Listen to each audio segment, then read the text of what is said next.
Hello, everyone. I'm Kevin Liu. I'm currently a senior lecturer in the Department of Psychosocial and Psychoanalytic Studies, and in the past, a former colleague of Andrew, and I consider him a really great friend. So I'm really pleased to be asked to host tonight. Just to let everyone know, this is being recorded, and a recording will be made available in due course. So for other colleagues who may not be able to join us tonight, please just let them know that a recording will be made available. So here we are. I'm extremely pleased and honored to have been asked to host this event tonight, which marks and celebrates Andrew's second festschrift. So first and foremost, we are here to honor the work of Professor Andrew Samuels, but more specifically, how his lines of inquiry and ways of working have been passed on to and developed by his PhD students. Second, it's an opportunity to tip our collective hats to Stefano Carpani, who has emerged as a leader and one to watch in Jungian and post-Jungian studies. Third, it's a platform to highlight the exciting contributions made by Elizabeth Brodersen, Martina Krashenska, Cassar, and Huan Wang, all of whom have been supervised or co-supervised by Andrew.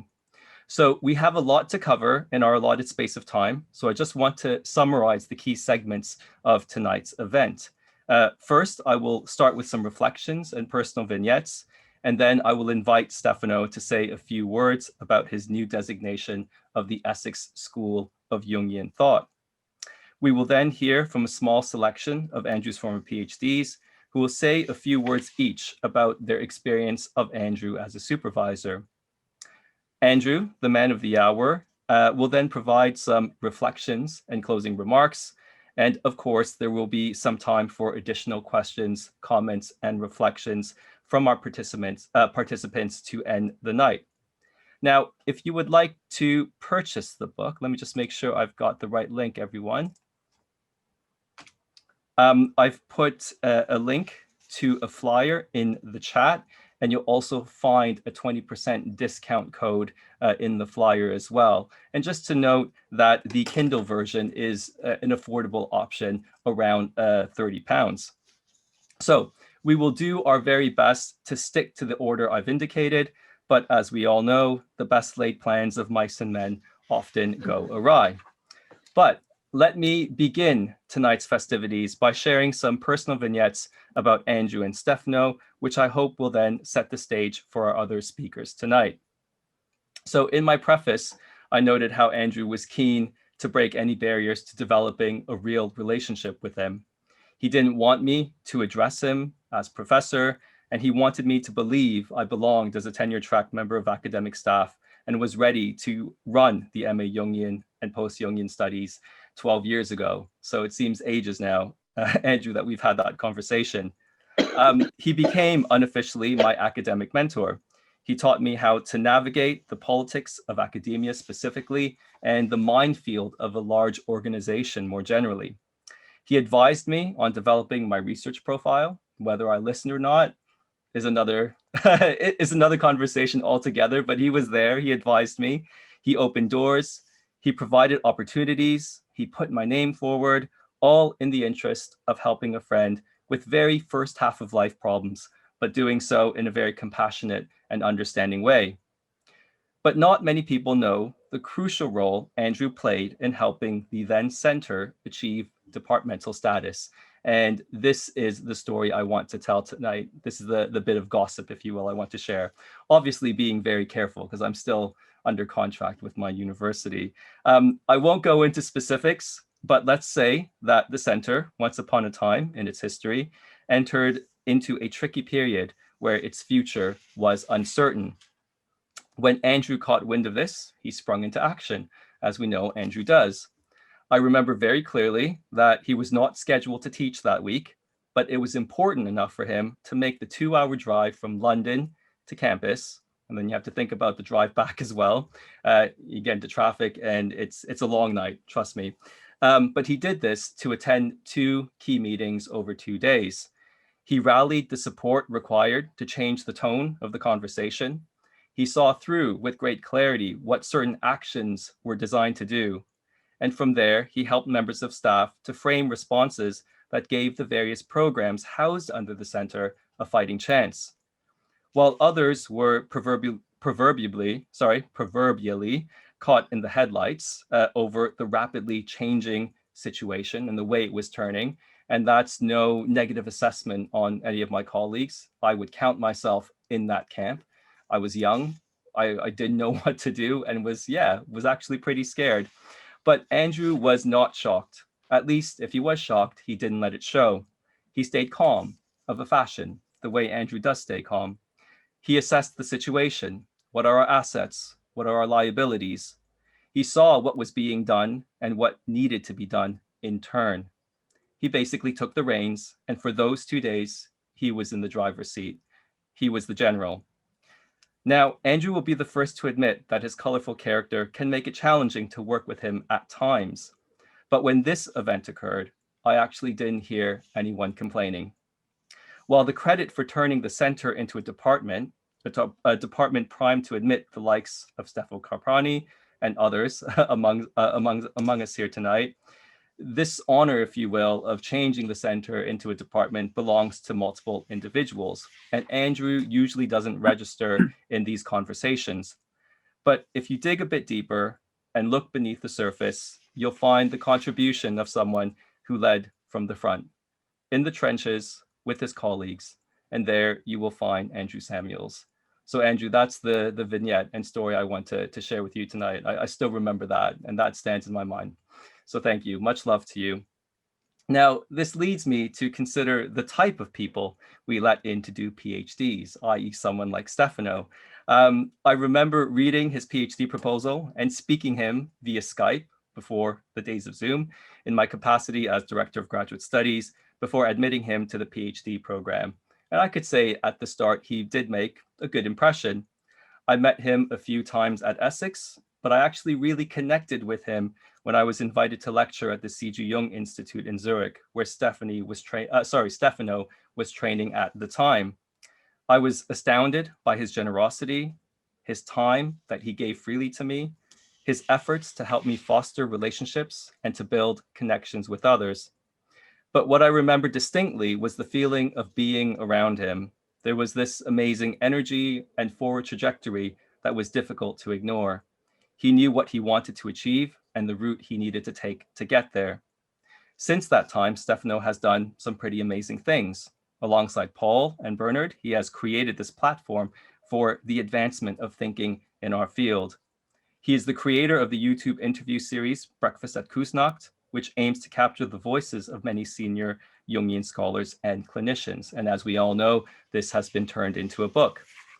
He is among the founding architects of several charitable initiatives like, and I'm doing this in translation, so sorry, Stefano, reaching out to the wounds of health professionals, and online, free of charge psychological support to doctors, nurses, and other health professionals engaged in the frontline battle to treat COVID-19 patients in Italy.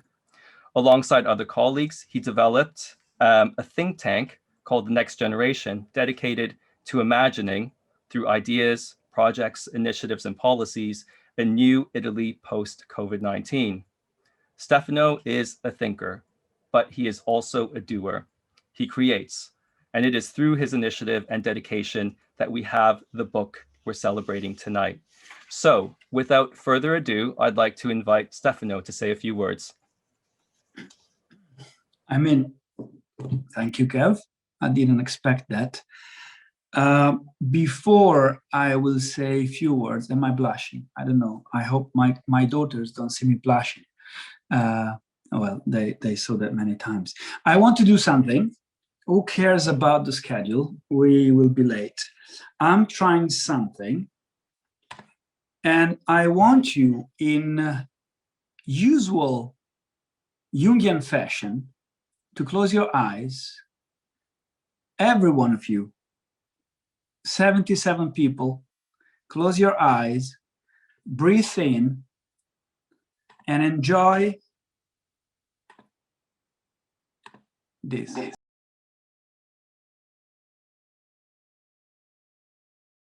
This song is from Run DMC.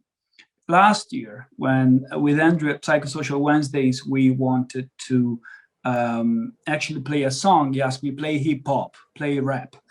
And tonight I thought it would be nice to play a song from a band, a duo from the 80s called Run DMC. And actually the title of this song is King of Rock. Isn't Andrew the king of rock? He rocked analytical psychology. He did it since the early 80s with books that are in the history of analytical psychology. But I think what he really did was to shape the next generation. And this book, who is written by his PhD students, is really a tribute to Andrew. Andrew, as the Germans say, doctor father, doctoral father, PhD father. Andrew, and I read from the introduction, wrote about the father in almost all of his books. The plural father, the father of whatever sex, the wounded father as something to be healed, the father's desire to be loved. Therefore, the father as the new man, which he described as a loving and attentive father and a sensitive and committed partner of whatever sex. Well, you know, apart from this, who is Andrew? Andrew is many things, but he's the one that, with Renos, Papadopoulous, created what I call the Essex School. Obviously, there's a link with the Frankfurt School, not only because he's a lefty,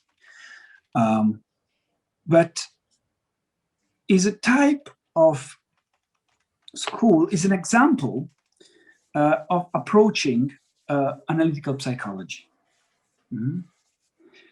Is a particular approach to the study of Jung and psychoanalysis and finds its center of gravity with distinction in Andrew and Renos. Everyone on this book is a founding member of what I call the Essex School. He was the one who introduced the concept of plural psyche. Political psyche, he was the one who started talking about politics. Jungians didn't want to talk about politics.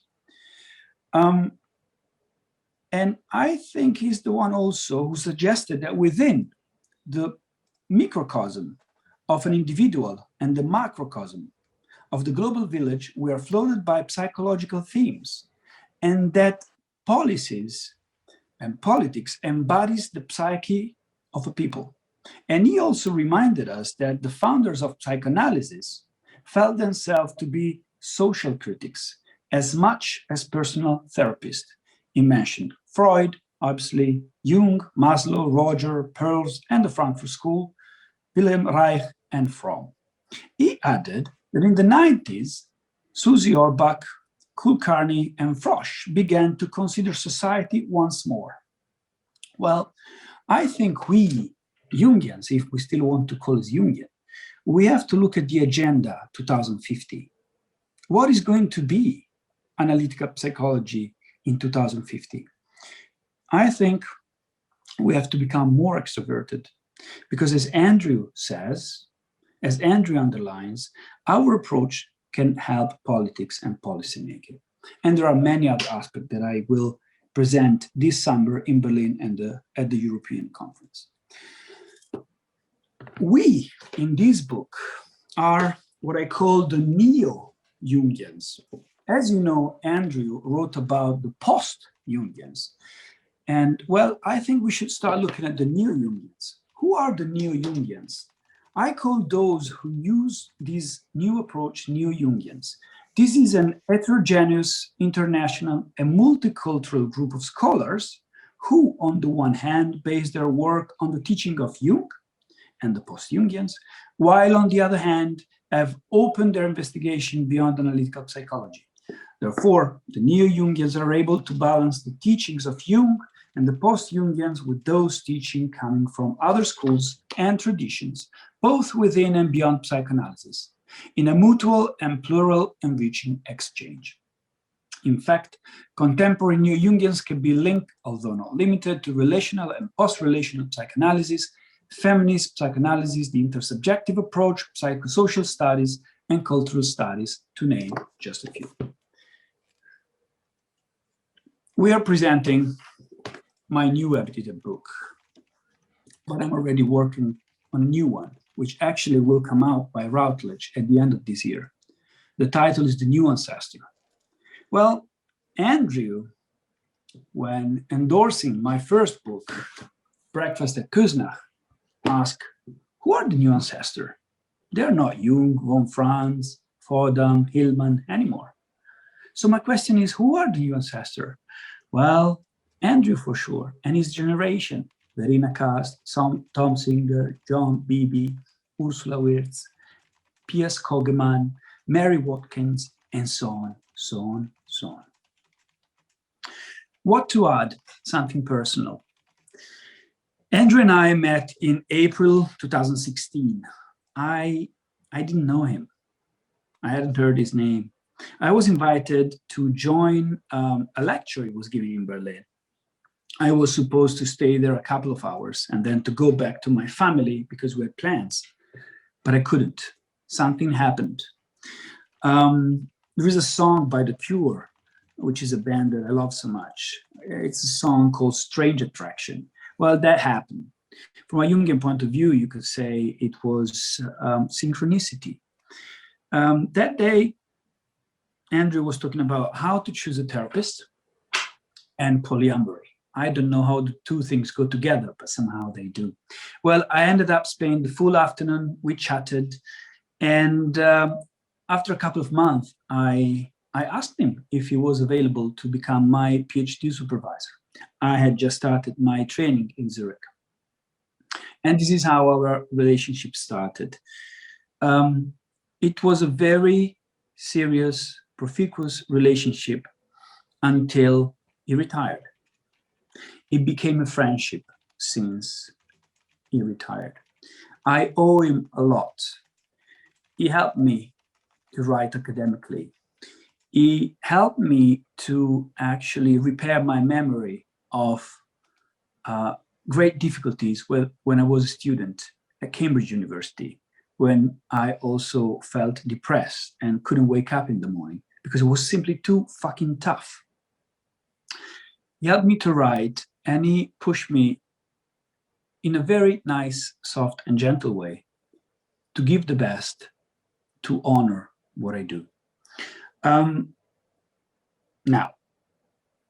I wanted to play King of Rock, and it was not possible. When there is a king, there's a queen. Paul, I need your help now. Would you please unmute someone very important to Andrew? The Times wrote about her. She's the most important psychoanalyst after Freud. One could say she's the queen of psychoanalysis. Susie, I hope you will not hate me for saying this. Welcome, Susie Orbach. Hello. Hi, Susie. Thank you for Hi. being here. Susie, who is Andrew? Oh, well, you know, you told me I had to be there, but you didn't say what I had to say. That's a trick. I've known Andrew a very long time. We met in the 70s on various politico-psycho programs or agitations. And I suppose at that time, late 70s and 80s, we were in England, the only contemporary psychoanalysts talking politics. And I suppose I saw us having a sibling relationship. We weren't that close, but we'd always show up on the same platforms all together, and sometimes we'd scold each other. And slowly, we created a couple of organizations together, Psychotherapists for Social Responsibility, the Relational School in Britain, Antidote for Emotional Literacy. And I think what Andrew and I shared was the capacity to start organizations and then actually hand over the leadership when they started going. So I've always liked that about Andrew. But in lockdown, I guess, I think I want to say this, is that we've become walking friends and very good friends. We see each other every week. So, and Andrew, when we started, was not that fond of walking. And, you know, I'd look at his boots or his shoes, and he'd come in extremely respectable clothes. And I think, nah, Andrew, we're going to be walking to the South Bank, or we're going to be walking to Hampstead Heath. These are walks. And when we started, he'd puff and huff, but he was kind of okay about it. We never ran out of conversation. And by now, I think we're very good friends. And it's really been a pleasure. And I think we'll probably make a commitment to not stop this when lockdown is over. And of course, I admire Andrew in a million ways because he's a trickster and a maverick. But we are contemporaries. We come from very different kind of Jewish families, different class backgrounds. But we are children of this, we're post-war babies of the same revolutionary generation. And we haven't given up on our politics or our understanding of developing psychoanalysis and our responsibilities to do that. So, Andrew, I salute you. Hello and congratulations. Thank you, Susie. I would like... I just want to say something. Yeah. I've unmuted. Can you hear me? Yeah. Mm-hmm. Okay. This was a bit of a surprise. What are you drinking? Non-alcoholic beer. Non-alcoholic beer. Jesus Christ. Yeah. No, look, I learned more from you than any other single person over the years. And I think I'd like to repeat that what I told you on Sunday, which is that I don't have any of your books. Because every time a woman comes into my library, they borrow one and they don't return them. So none of your books, or mostly, they've gotten. And I think this says a lot about you. I agree with what the Times said. It's hyperbolic, but it's certainly true. The last thing I want to say is going to echo what you said about me. What I care for in you is that you haven't lost the political edge. You haven't gone dreamy. You haven't gone doddery. You haven't gone materialistic. You are the same political animal that you always were. And I hope I am too. And I hope everybody here on this webinar, or whatever we call it, this Zoom, understands that if you don't have a political position, who are you? Thanks. Yeah. And you can probably go. Susie, thank you so much for being here. Let me share an anecdote. As soon as I started my PhD, or as soon as I started looking at the critical literature review, Andrew said, read Susie Orbach. And that was spot on. I think Andrew's work, your work, Jessica Benjamin, Lynn Layton, Mary Watkins, amazing names. Guys, keep writing. We need you. Keep shouting. And also be generative, like Andrew did, like Susie's doing with the new generation. Surprise are not over. Paul, can you unmute Mr. Tom Singer from San Francisco? Sorry, Andrew, I told you. Tom? Hello. Hi. Can you hear me? Yes, hello. Hello. Well, I'm a different kind of Jew. I'm a Midwestern American Jew. So I'll speak from what I call the Meshuggah complex of being a Western American Jew. First of all, the Ethernet is simply amazing that we can all be together, even if we can't play a song together. Here we are, and even more amazing, I just discovered that Tom Kirsch has zoomed in for the other side to join in congratulating Andrew and Stefano for the plural turn, excuse me. We think the title is perfect in describing one of Andrew's greatest gifts to our tradition. He has lent his beautiful mind, his fierce spirit, and huge soul to what I jokingly and seriously refer to as polymorphous diversity. Andrew's polymorphous diversity has been a most important inspiration to me, both in terms of expanding my own range and curiosity, and also in stimulating me to hold on to what is of value to me in the so-called classical Jungian tradition. I was very conscious in my early writings of on cultural complexes that I wanted to offer a compensatory alternative to Andrew by championing perhaps the most classical, or at least the first of Jung's major contributions, his complex theory. And I would say it is perhaps the greatest tribute we can pay to someone when in our admiration and love for them, we both willingly follow them, embrace them, and at the same time attempt to differentiate ourselves from them. I have followed Andrew in his embrace of the plural turn. I've loved him in his great humanity and tried to differentiate myself from him in charting my own course as both a classical and post-Jungian, or what I guess we're now calling the Neo-Jungians. Tom Kirsch joins me in celebrating and loving Andrew, who is a wonderful, wonderful friend and colleague. Thank you, Tom. Thank you very much. Andrew, do you want to say something? Bringing in Tom Kirsch. Tom Kirsch, Tom Singer, and Andrew Samuels were the three musketeers. I think that's a beautiful touch. It's a modest thing that you did in a way to bring someone else in like that, but that's you.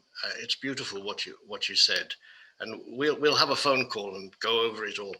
But thank you very much for being here. I'm absolutely gobsmacked, and I don't know how this thing is going to end on time. This is not going to end on time. This is my book, your book, our book, and this is a book full of eros. Look at the friendship Andrew and Susie have, full of eros. The friendship that Andrew and Tom have, full of eros. There is eros in everything that Mary, James, Alan, Elizabeth, Stefano, Lainer, Martina, Claire, Sukey, Phil, Jennifer, who is also here. When I will end here. This book is divided in 3 parts. The third part has Jews. Why? Because I ask very straightforward question to Andrew. First question, who is Andrew Samuels? And he answers. Second question, how was the relationship with your mother? And he answers. How was the relationship with your father? And he answers. Allow me a few more words, not my own words, Susan Rowland words, lecturer at Pacifica Garden Institute. She wrote about this book. The plural turn in Jungian and post-Jungian studies reveals the transformation of Jungian studies by one extraordinarily creative figure, Professor Andrew Samuels. As a distinguished analyst, innovative theorist, and pioneering teacher, he has rejuvenated the legacy of Jung and inaugurated a generation of scholars while taking psyche into politics and beyond. This book gathered the work of his PhD students who continue to thrive in the pluralism he proposed by creating the critical stance of the post-Jungian Samuels and his Essex School bring rigor and liveliness to Jungian scholarship. Thank you, Andrew. Thank you, everyone on this book. Thank you, everyone on here tonight. Kev, it's back to you.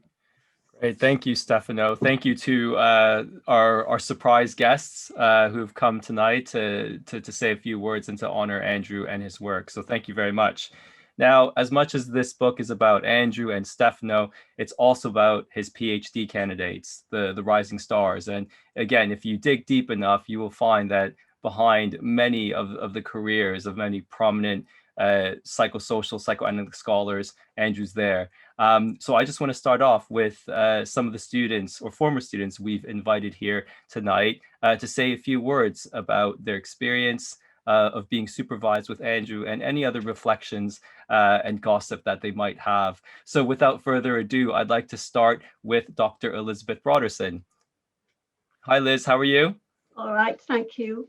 Fantastic. Thanks for joining us today. So Okay. you're starting us off. So any right. reflections, any thoughts, any stories? Well, I described the archetypal twinning relationship I felt with Andrew in the comments I made in the plural term, which we are celebrating today. For me, it was a chance to revisit a twinning relationship embodied in the laws of inheritance, this time with a firstborn twin brother rather than a twin sister. I found that I had far more in common with Andrew than I had with my own twin sister, and that I had always been unconsciously looking for a better match. My twin sister studied fine art and is a painter. Because of the connection to art in my family, also with my mother and my older sister, both talented artists, I am able to bring that artistic aspect of twinship into my analytical practice. However, what was missing for me was a deeper psychological, analytical relationship where imagination, psychosocial perspectives, academia, and hard work played a role. I was the first in my family to follow the route of social work, confronting child abuse, intergenerational poverty related to class and race, and engaging in social activism in support of the ousted, disinherited other. I found in Andrew a similar twinning passion. Despite our obviously different personalities, Andrew is a great public speaker, whereas I avoid the spotlight. We are both intuitives. Andrew is an extroverted intuitive. I myself are introverted intuitive. Andrew is a great public speaker, and I'm not. Nevertheless, we both experienced enough inner emotional resonance and similarity to work well together creatively. Even the differences when they arose energized me and spurred me on in my work, and there were some differences. Of course, I don't know how Andy felt about me personally during the supervisory processes at Essex, but in his professional role, he always remained fair-minded, sensitive, open, energetic, and supportive.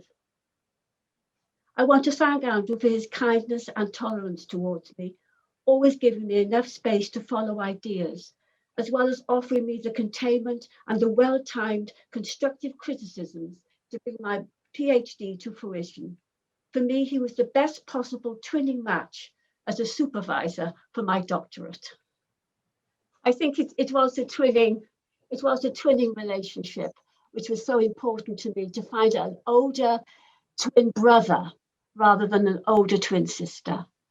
And that opened up for me a whole world of argument, academia, ideas, which I couldn't get from my family because they were artists, just artists and not academics. So I appreciated that crossover that Andrew gave to me. And I think we had a good relationship. For me, it was always very positive. I had very positive dreams, which helped me during the PhD process when things were a bit difficult. But I always had very positive dreams. So I could only say thank you, Andrew, for all your support to me. And I must have been a bit difficult at times because I'm so shy and so sensitive, but you were always very kind, and I appreciate that very much. Thank you. Thank you so much, Liz, for your reflections and thoughts. And I think you did a great job there. So, you know. Oh, well, I'm getting used to it now, more used to it than I was. Excellent. Thank you so much, Liz. Thank Fantastic. So I'm sure Andrew will have an opportunity later on to reflect on all your comments. Okay. So next, I'd like to invite Dr. Martina Krashenska, please. You can unmute, Martina. Go ahead. I unmuted myself. I was self-sufficient. Hi, thanks, Kevin. So what can I say? I mean, so me and Andrew, we met in 2016 because, well, initially because Kevin matched us as a PhD supervisor and a PhD candidate. And I think it was a really good match.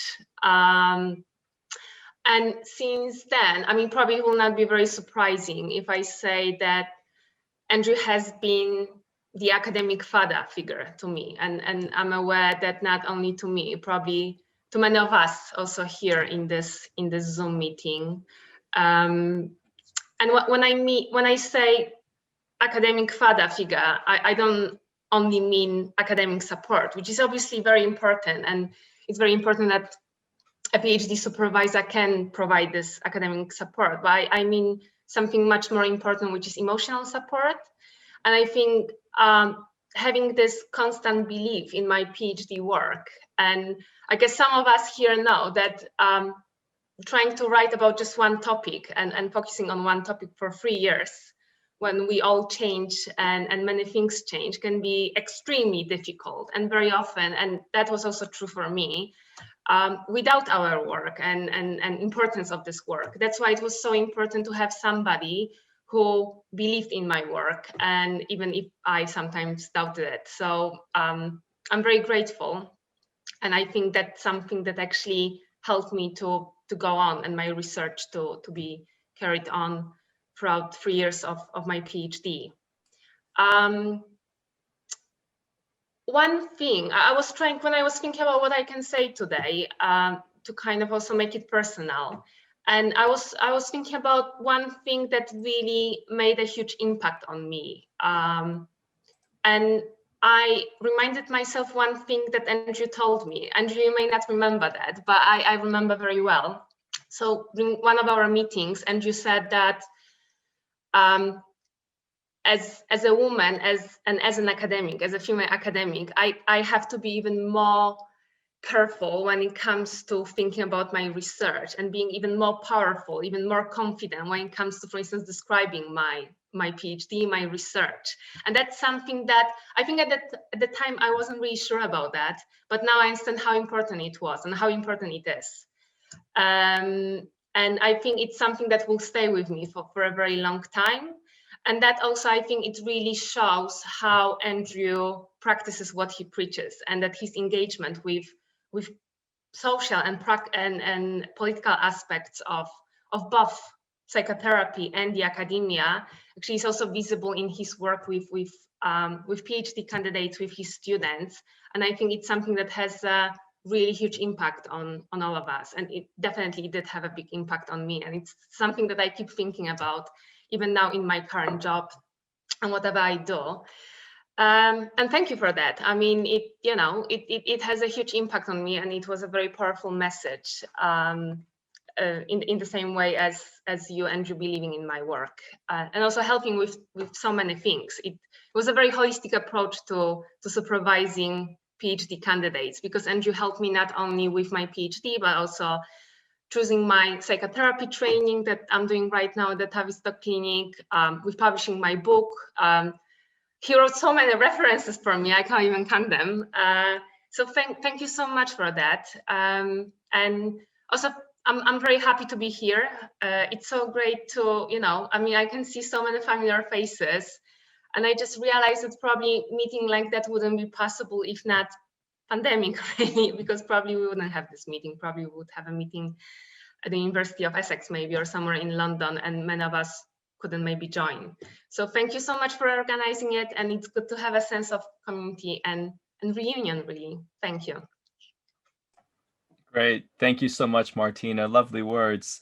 And you're absolutely right. I mean, all these, contemporaries of Andrew, I recognize so many names that I've read, but I've never put the face to them. So I can see them now, and that's absolutely fantastic. So what a great community, and what a legacy and history we have here tonight. Now, moving on, I'd like to invite Dr. Lena Cassar.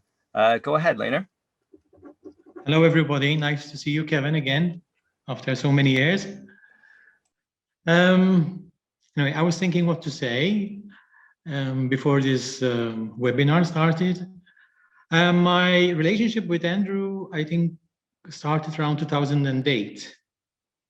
And it was interesting because I knew Renos, because he used to come to Malta to teach some seminars in family therapy at the time. So I thought he would be able to supervise me, but at the time he couldn't. So they gave me Andrew. And I was a bit surprised because I felt we had different characters.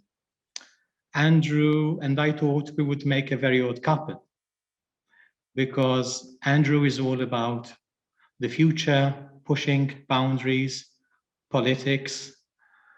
He likes to speak about instead of esotericism, the importance of focusing outside and the external. And here I come with my interest in interiority and on the past. So I thought, how is this going to work and to be possible? Nonetheless, Andrew warmed up to my work, and I experienced Andrew like a raw, precious stone, rough at the edges, but inside extremely precious. This is the image I have of him. I also experienced Andrew with 3 letters, C, O, P, which are very much in the news nowadays. I experienced Andrew as a challenging coach. He challenged me to think outside the box. He challenged me to deepen my work, to improve my writing style.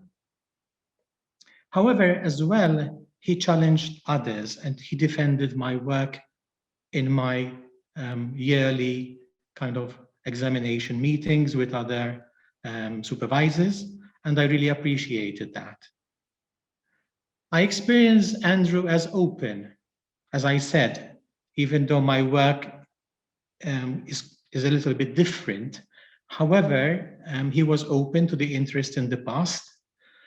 And through this work, he helped me also develop the idea, and in some sense, through a focus on the past, in a way, I also found Andrew's voice, because in speaking about some people, some practitioners who were not known, in a way, he helped me also develop this dialogue, this historical dialogue with personalities which were not known.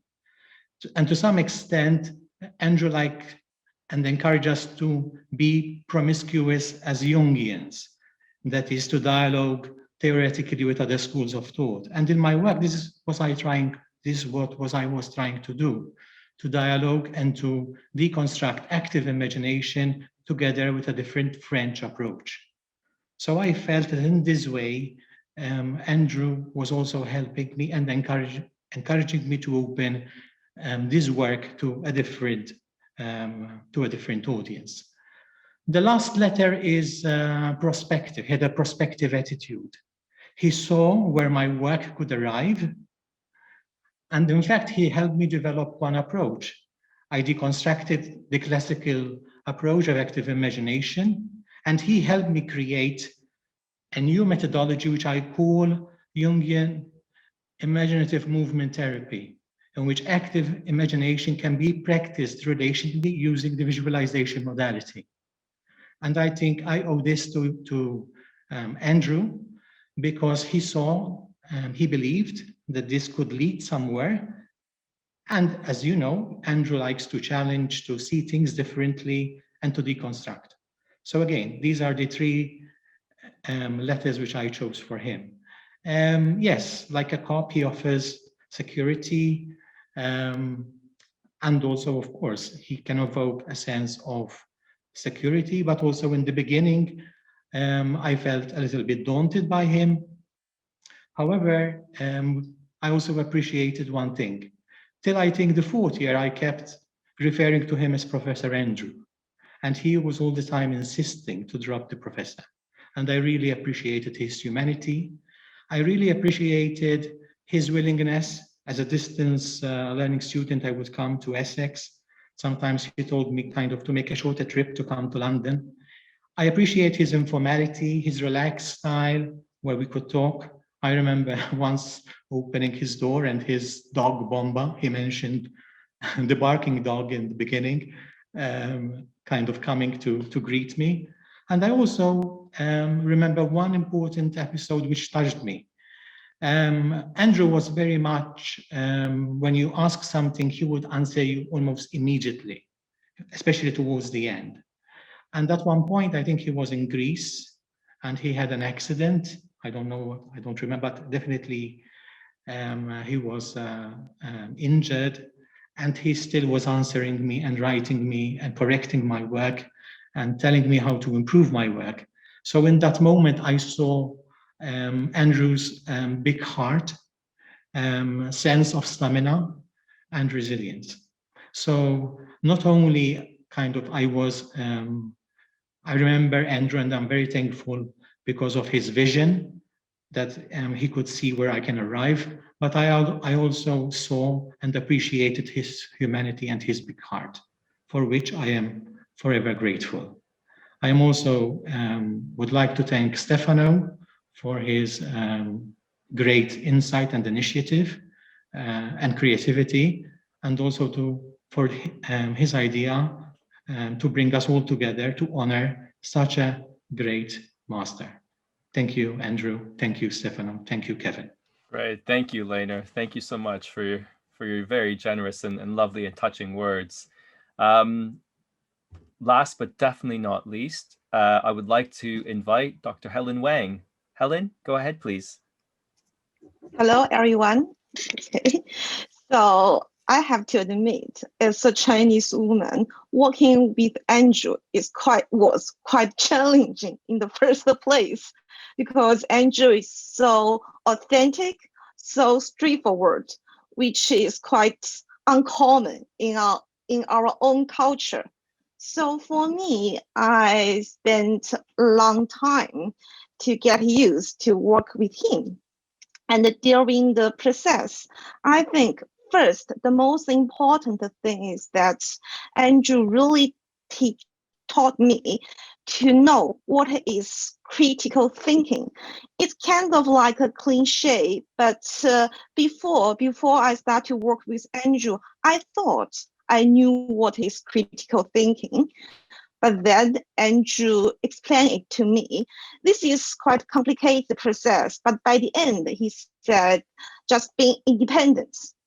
Again, being independent is another cliche, but I have to say, in the 4 years working with Andrew, in every supervision, Andrew helped me to establish my own way, my own understanding on what is critical thinking, what is being independent. So by the end, when I finish my own dissertation, particularly when I finish my last chapter, chapter 8, which is also the chapter I contribute in the book, the Plural 10, actually after I finish it, the chapter, I feel this is a good work. Actually, this is a great work. I have never thought that I could write so good before I start my work with Andrew. Actually, it is so critical, so political, and so good that I dare not to publish it in China. And the other, I think, very important nature of me released in the process of working with China is my own aggressiveness. Actually, when I was writing my chapter 5, when I finished my first chapter, this is about a Chinese opera, about a Chinese woman's story on her own so-called individuation. After I finished the first chapter, I feel it's okay. And then I submit it to Andrew. But then Andrew said, it seems that the girl should be 90 years old in my writing. The way I try to interpret her story is so classic and so outdated. And Andrew encouraged me to explore some aspects on the aggressiveness. Actually, this happens a lot in our supervision, and you always show me the direction, and of course myself have to find the path to lead the direction, but always the direction is very inspiring one. So after I do my research, after I explored the topic, the issues on the aggressiveness on the story I tried to amplify, by the end, I was so satisfied with the chapter I have write. And after I finished the chapter, the aggressiveness stay on me. And actually, I have to say after that, I become very aggressive of course, in academic way. When I come back to China to stay with my Chinese colleagues, now I'm the one who always say, no, I don't think so. And I have second opinion.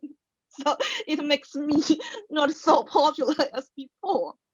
And after I finish the dissertation, my dissertation turns out to be a book, and I revised my chapters on the psychoanalysis and analytical psychology in China. I reworked these chapters, and now it is so, again, as I said, critical, from criticize of what they have done in China, seems quite aggressive, seems to be quite aggressive. Now, I dare not let my Chinese colleagues to read these chapters.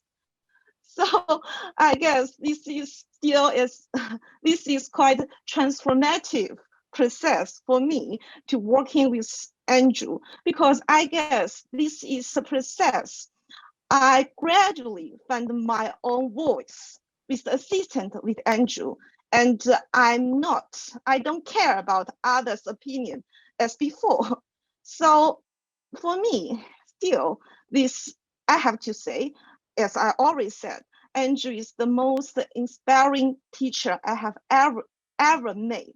So without you, I would never write a so good dissertation and a so good book. So thank you, Andrew. And thank you, Stefano, giving me such opportunity to express my true feelings towards Andrew. Thank you.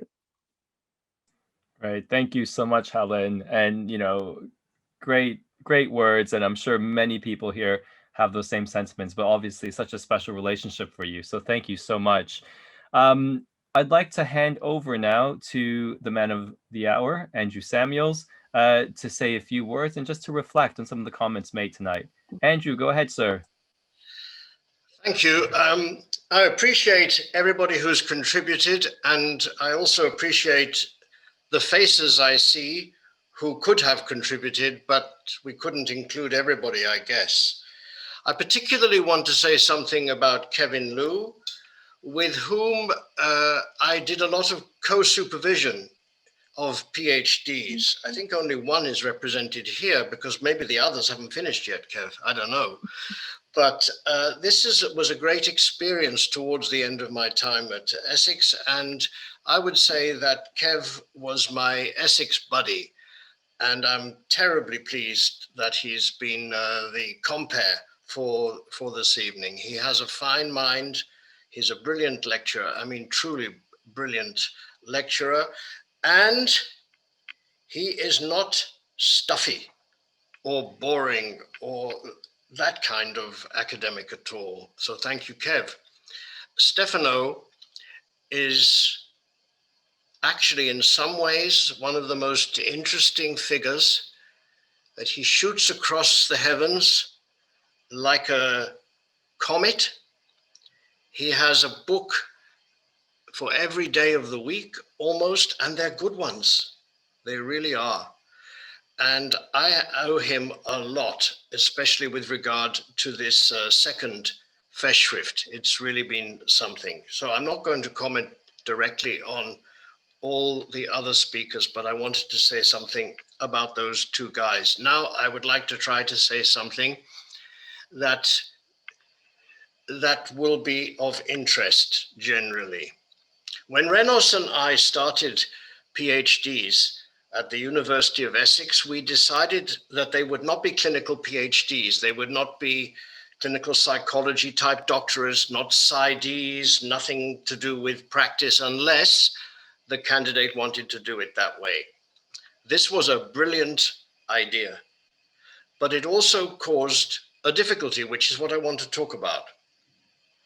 There are 12 people involved in this book, and nearly all of them are not only holders of doctorates from a top university, they are also clinicians at various stages of training, but most of them are actually qualified clinicians. So what does it mean that we have academic PhDs held by clinical practitioners at the same time?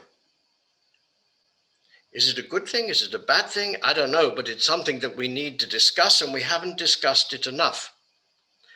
And so I developed the idea of the all-rounder. In America, sometimes this is called the all-arounder.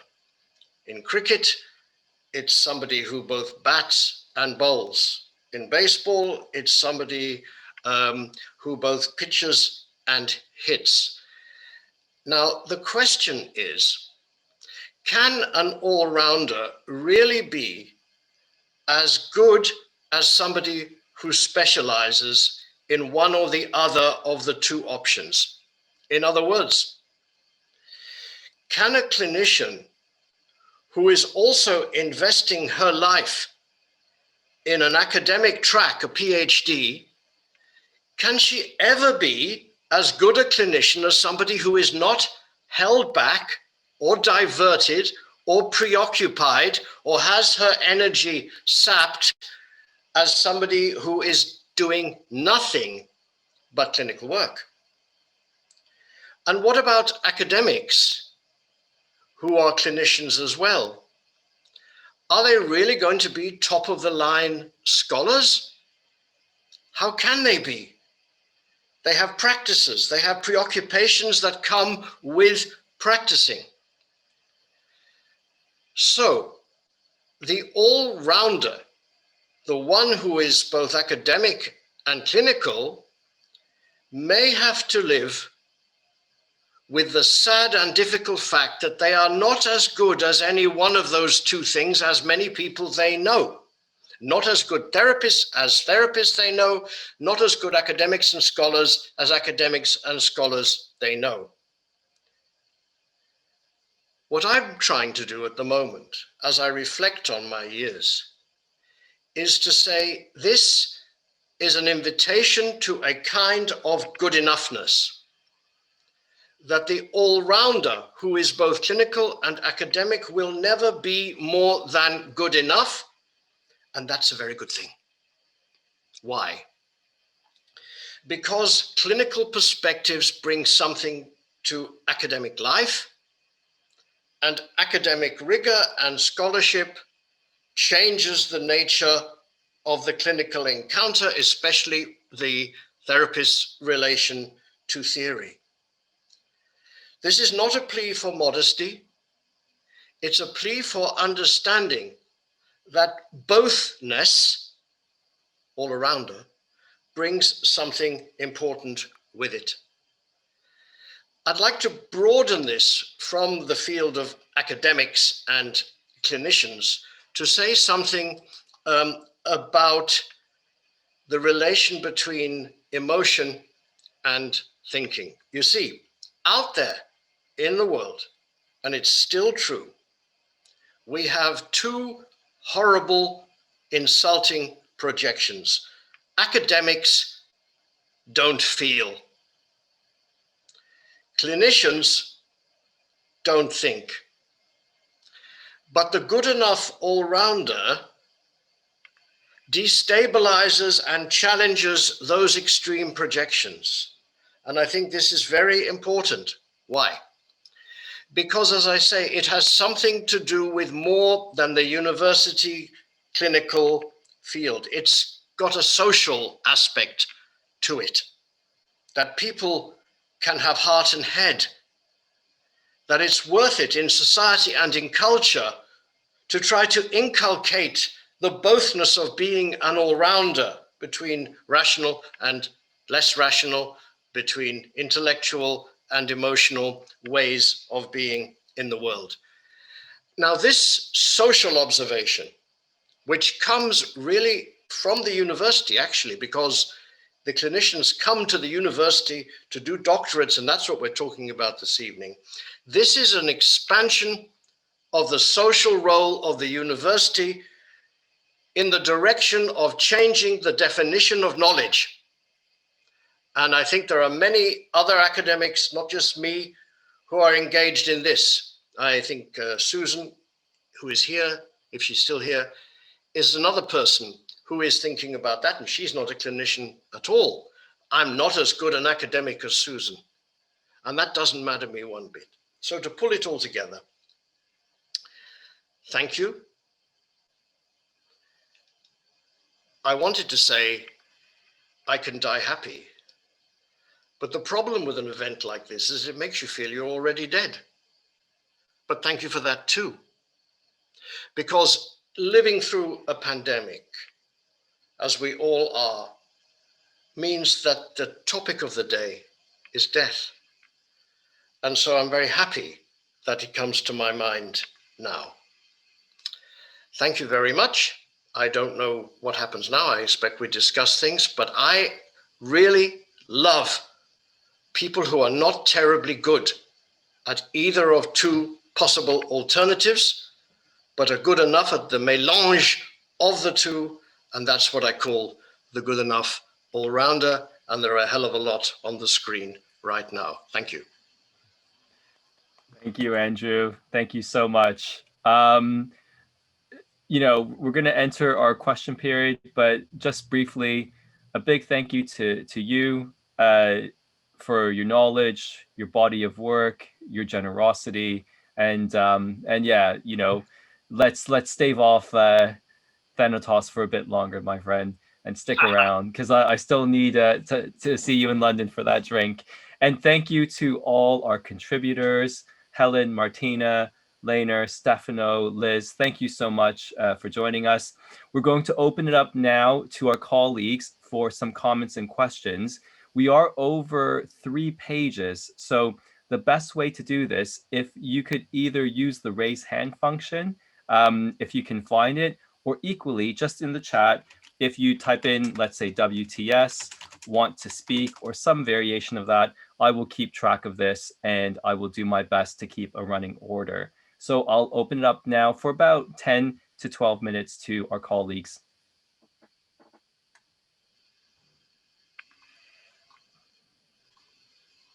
Okay.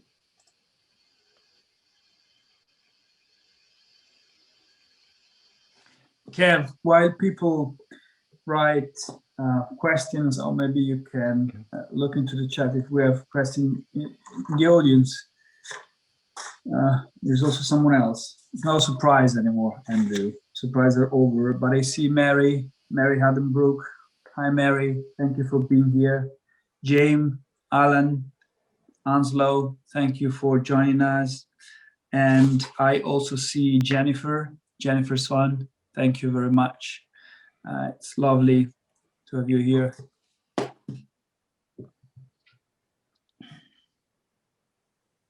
Do we have questions? If not, I have a question. Stefano, go ahead. Andrew? Yeah. You there, Andrew? Yeah, I'm here. I don't know how people are supposed to ask questions, because no, it's impossible. Those I have a question for you. Those instructions were so bewildering. They're supposed to raise hands and speak. I don't know. Anyway. No, don't worry. So whoever has a question, just write it in the chat. But I have a question for you. It's the first question of our conversation. Andrew, who is Andrew Samuels? You see, both as a therapist and as an academic, I'm interested in the question behind the question.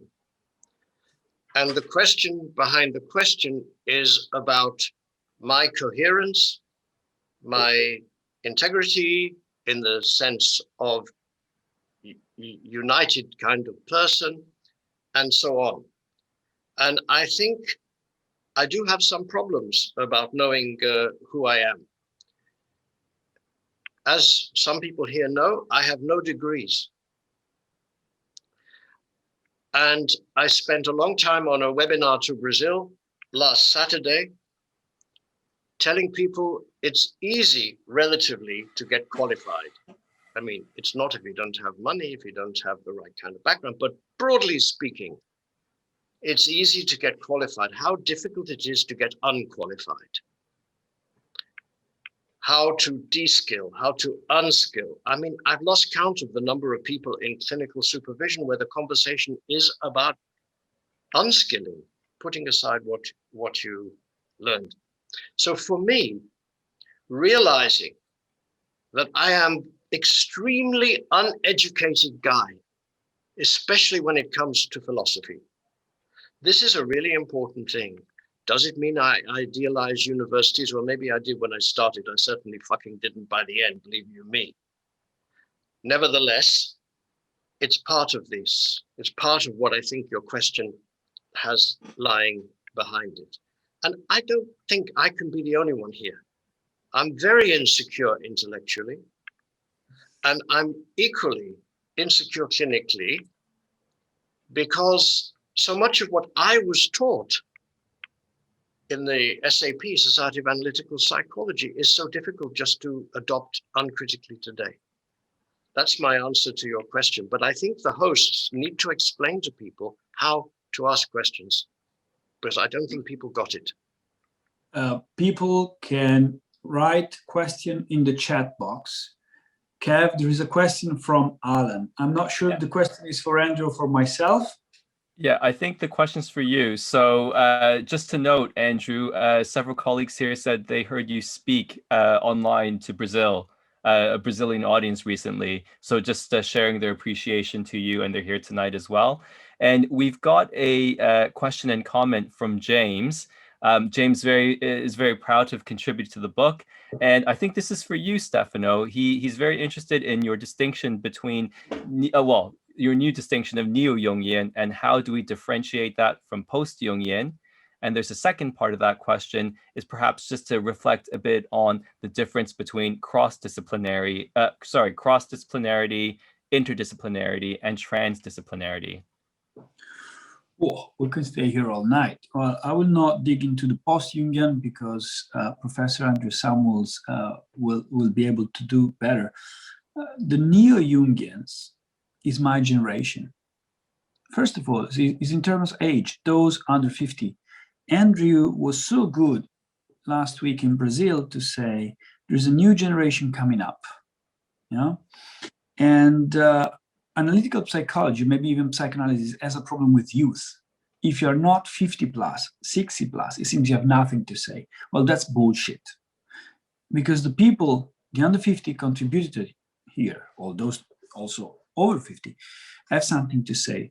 Their Neo-Jungians is not just a term, but in the past 30 years, we were able first to study in different states and university. I'm Italian. I studied in the UK. I studied in Switzerland. I studied in Germany. I studied in Hungary. And there is really an interaction of different disciplines. I started from literature and philosophy, then sociology, then psychoanalysis. And this is the most important distinction with Andrew's generation. They were very much Jungians because they learned the basics, like put it this way, from Jung's daughter and sisters, yeah, who I call the orthodox Jungians, and you call them the classical Jungians. So my generation was able to read the classic Jungians, the post-Jungians, but also to read everything else. There is Monica Lucci with us here tonight. She's a perfect example of a neo-Jungian, not only because of age. Kevin, who is not a clinician yet, but he will become someday. Martina, Huan Wang. So he's really opening beyond analytical psychology, beyond psychoanalysis, and dive not only in the usual analytical psychology drawers of mysticism, Gnosticism, alchemy. No, is everything.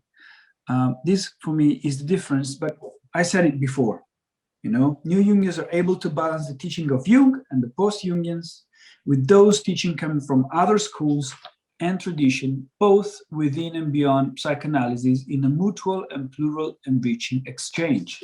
Neo-Jungians perhaps don't talk anymore about archetypes. It's beyond archetypes, you know? And we're very critical. The other day, I was chatting through WhatsApp with some colleagues, former students like me in Zurich, and I said, I feel sometimes we are little and old school. And they said, what is little? Who is old school? Well, little is the Zurich See. Lake Zurich is small. The ocean is big. And we're old school if we don't read beyond Jung. First, we have to read Jung. Then we have to read the post-Jungians. In parallel, we have to read everything, everyone else. This is what Andrew helped me with. While I was training in Zurich, I was also reading everyone else. I'm not sure I answered you, Alan. Andrew, do you want to add something? No. Good. Great. Thank you, Stefano. Thank you for your question, James. John, Andrew, just a quick comment from our good colleague, John Izod. The event in Brazil was exhilarating, one of the most exciting events of my life. Thank you, thank you. So if we missed it, I think there is a link that's being circulated on Analysis and Activism and the IAJS discussion list as well. So for those of you who've missed it, there will be an opportunity to catch up on that. I can send it out again. It appears to disappear. That'd be great. Thank you, Andrew. Excellent. So we probably have maybe time for one more question or comment, if anyone would like to put that in the chat. Can I ask something? Yeah. And I don't mind if people unmute and speak. I want to ask Juan, Martina, Lana, and Liz, what is it like to be all-rounders? What is it like to have academic PhDs from a very academic, social science-oriented university and be therapists? This is what I would like to hear you talk about, especially Juan and Martina, who chose to become therapists during the period of doing their PhDs. Lana and Liz were well established. But this will be very interesting, because although I have this idea about the all-arounder, I haven't really heard anybody talk about it. So it's also a way to get the four other speakers into the evening. Yeah, I mean, I think I was thinking about that when Stefano was speaking, because I was wondering, and maybe it's also a question to Stefano and at the same time comment, because I think there is a link between these two things. I was wondering whether I would identify myself as a Neo-Jungian, and I realized that I'm doing my training at the Tavistock in a very kind of Kleinian institution, and I don't have an answer to it. My first reaction is, no, I don't identify as Neo-Jungian, and I'm not sure what it would actually mean. But maybe there is something about that I haven't really realized yet, that maybe it is also about being Kleinian, Jungian, Freudian, and maybe all these terms will not make any sense soon, maybe in 20, 30 years. But to answer your question, Andrew, I think a bit also what Juan said, critical thinking about psychotherapy, I believe, can actually make a very good therapist. And this is something I learned from my PhD. I feel like I did it in a kind of wrong order in a way. Sometimes I feel like I should do my training first and get my qualifications and then actually being critical about psychotherapy. But that's why it was so important to have your support as a clinician, maybe, to kind of make sure that I was on track. And now I feel like I'm doing something that I can actually check whether what I wrote in my PhD actually can be practiced. And somehow I feel like I should do another research about the same topic, about space, but now from a more clinical perspective, not so much academic. And it may actually happen. Yeah. It's on my agenda. So most likely it's something I will do in maybe quite near future. So that will be my answer. Probably it's very different for Leiner, Juan, and Elizabeth. Thank you, Martina. Helen, did you want to comment then?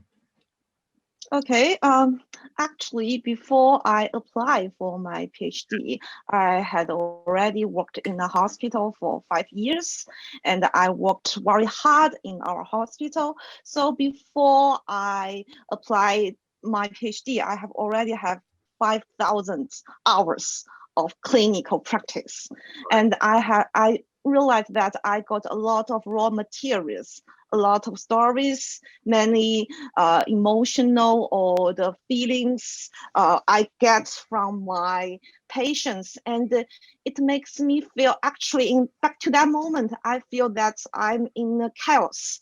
I have so many raw materials, but and I figure that there is something behind it, but I don't know what exactly it would be. So when I decided to pursue a PhD, actually I have already enough clinical materials, and I want to have some theory, have some academic training to help me to organize all these raw materials and help me understand my patients better.